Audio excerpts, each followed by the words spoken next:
परिस्थिती बेताची असल्यामुळे आमची ना काही सेवा हे नारायण नागबलीची पूजा काही झाली नाही. मला 15 वर्ष सांगितलं होतं की मला नारायण नागबलीची पूजा करावी आणि माझी वाईफ पण स्वामी समर्थाची सेवेकरी आहे.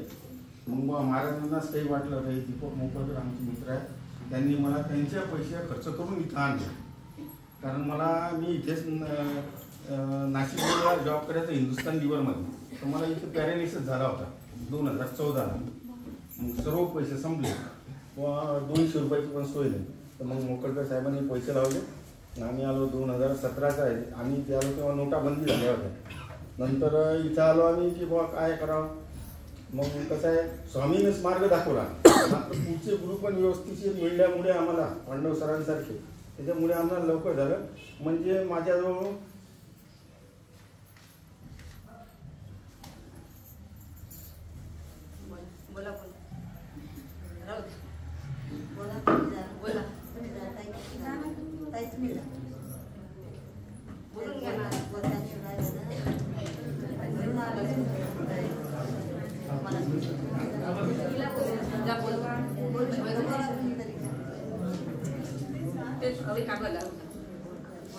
कसं आहे, यांच्या मुलगा सीए साठी म्हणजे इथून गेल्यानंतर पप्पा मला सीए करायचा आहे आणि परिस्थिती नव्हती त्यांची.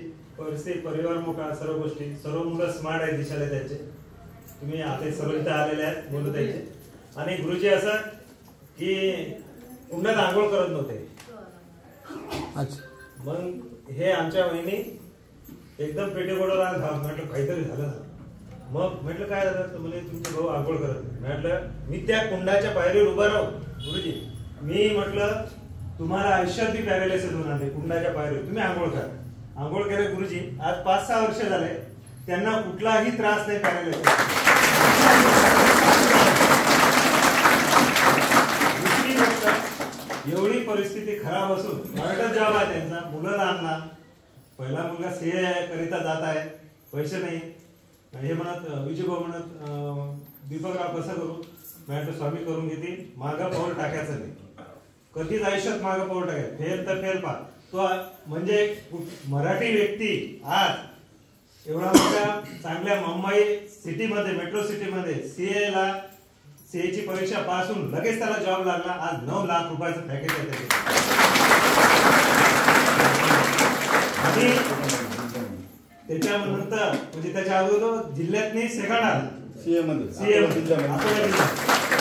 आम्हाला एवढा कौतुक झालं त्या मुलाचं की परिस्थिती इतकी खराब. ते एक तर कोणाला सांगत नव्हते, काही नाही, मी जवळचा असल्यामुळे.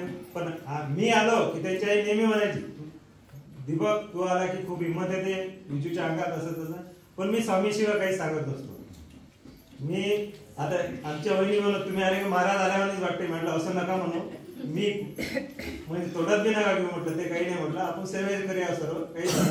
फक्त मी जे बी सेवेकऱ्यांच्या घरी जाऊ, सेवेकरी नसला पण मी महाराजांचं शेअरिंग करत जा, महाराजांच्या दृष्टांत सांगत जा.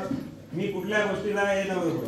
आता आमच्या 2-3 खेळांमध्ये LICचा व्यवसाय आहे, तर ते 2-4 जण त्यांच्याकडे मुलाचं लग्न नाही होणार म्हणे. दीपक भाऊ सांगा. म्हटलं बाबा गुरुजीला विचार. म्हटलं तुम्ही एक काम करा, नारायण नागबल करा. तर ते मलाच विचारत राहते. म्हणे आले महाराजाला. म्हटलं मी महाराज गिराज काही नाही.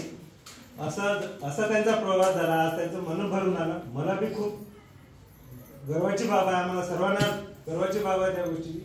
आणि आज एवढं व्यवस्थित आहे गुरुजी. आज एवढं म्हणजे त्यांच्याजवळ पैसा आपला सर्व व्यवस्थित आला. त्यांनी मी असं निश्चय करून आज पुन्हा आम्ही इथं आलो. आता त्यांचं बी म्हणजे एक संकल्प आहे. माझं एक इच्छा आहे की त्यांचं एक चांगला मस्त बंगलो व्हा, अकोल्यात म्हणा, नाशिकमध्ये म्हणा. आता त्यांच्या दृष्टिकोनातून, त्यांच्या परीनं आणि खूप व्यवस्थित चालू आहे. आणि मुलगा पाहिला तुम्ही, हा सीए मुलगा आहे. तो 2nd नंबरचा दुसरा मुलगा आहे. 3rd नंबरची मुलगी आहे. इतके सुंदर फुलासारखी मुलं आहेत की काही पायाचं काम नाही, पण त्यांचे कर्म चांगले आहेत. यांचं सांगायचं तात्पर्य गुरुजी असं की त्याच्या खिशात पैसे नसले तरी दानाचा खूप त्यांना खूप भडका आहे. साध्या गावात गजानन महाराजची पालखी मंदिर असलं तर पेट्याच्या पेट्या त्यांना साबण आंघोळीला किंवा राशन अशी पेटायची भेटत. ते वहिनी म्हणत होते दीपक भाऊ आपल्याला पैसे नाही, पण ते भाऊ ऐकतच नाही, देत राहत. तुम्ही बोलू नका, तुमच्या घरात पुन्हा डबल येईल. हे महाराजांचं काम आहे. ज्याच्या अंगात शक्ती येते ते मारायला देतात. म्हणून या गोष्टी